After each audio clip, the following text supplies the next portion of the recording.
And we're back once again on Yankees Hot Stove. We know that Pablo Sandoval is leaving the Giants as a free agent, going to the Red Sox. This is what the Giants just said. Pablo Sandoval has been a key member of the Giants since breaking into the majors with us in 2008. He's been with us through some of the greatest moments in San Francisco Giants history. His connection with Giants fans is truly special, and he will be greatly missed. We wish him nothing but the best in Boston. And Pablo Sandoval, part of a two-strike effort by the Red Sox front office, landing two big bats, as we've talked about, Hanley Ramirez and Pablo Sandoval. Just where are we at in terms of numbers right now? Well, Sandoval was offered 5 years at $95 million from the Giants and went someplace else. So let's assume that's going to be a $100 million contract with the Red Sox. The Hanley contract was 4 at 88 with a vesting option for $22 million, so it could be 5 at 110. This sounds like a lot, but I think people just have to get conditioned. This is now good but not great contracts, right? Considering where the numbers have gone, where we saw Stanton earlier in the offseason. And I think the Red Sox, after the experience with Carl Crawford and Adrian Gonzalez, they're scared to do 7. They have a better understanding and willingness to do 5. A couple of things I find interesting about the Sandoval side of it, and Joel's right, it'll probably end up being about a $5 million difference. So all of that history with the Giants and all that postseason experience, and I'm running to Boston for an extra $5 million. Now, you know what? I'm not going to tell the guy how to make his choices. He obviously felt that Boston is the place that he wanted to be, and I think this is an example of a all-star type player. I wouldn't even call him an all-star player, whose postseason has allowed him to get this kind of contract. Those are very nice numbers. I don't think those are off-the-charts numbers, but when you look at his numbers in the postseason, that's where the numbers are off the charts. You know, those numbers are pretty good, but Hanley Ramirez, to me, is going to be intriguing how this whole thing plays out up in Boston. And we remember he was a minor leaguer in Boston and then got traded away. Now he is back. He says that David Ortiz is like a big brother figure to him.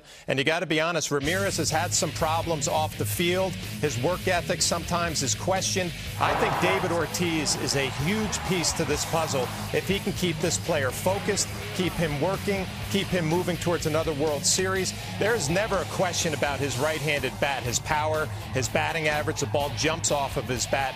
Where is he going to play? Is it going to be left field? Is it going to be shortstop? He hasn't been a great shortstop lately, but you cannot argue about what this man does in the right-handed hitter's batter's box.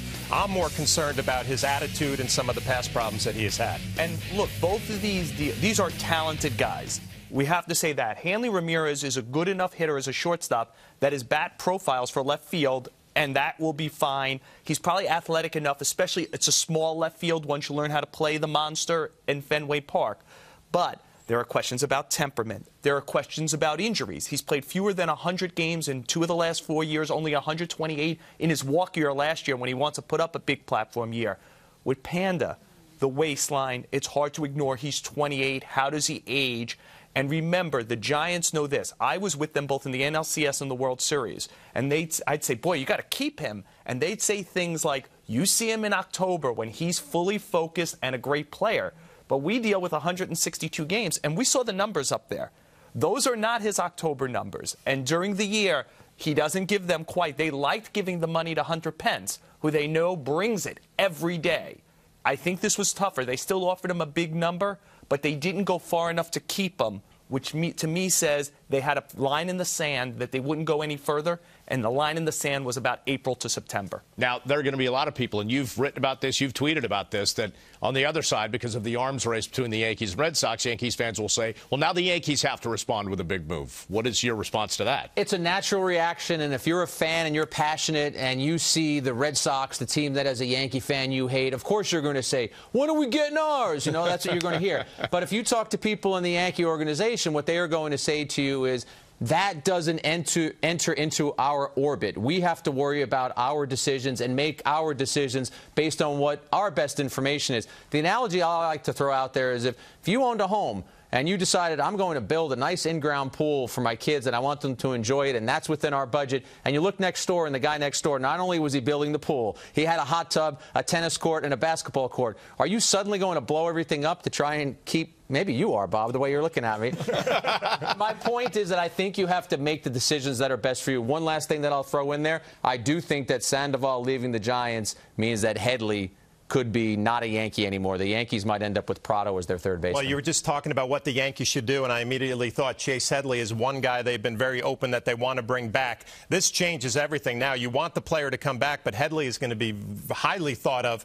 You know, you wonder if San Francisco might act quickly on this now that Sandoval went up to Boston. Will they jump in and give him a multi-year contract at some pretty decent money? But I'm with you on the Yankees. You know, you don't have to go sign a Lester. You don't have to go get a Scherzer unless the numbers come way down. You would love to have them on your club, but that's not really a big-time need. You wonder if McCarthy, maybe they can get him back under a contract. Boy, do we all have short memories, those fans. Was that a Jersey accent or a Brooklyn accent you were doing?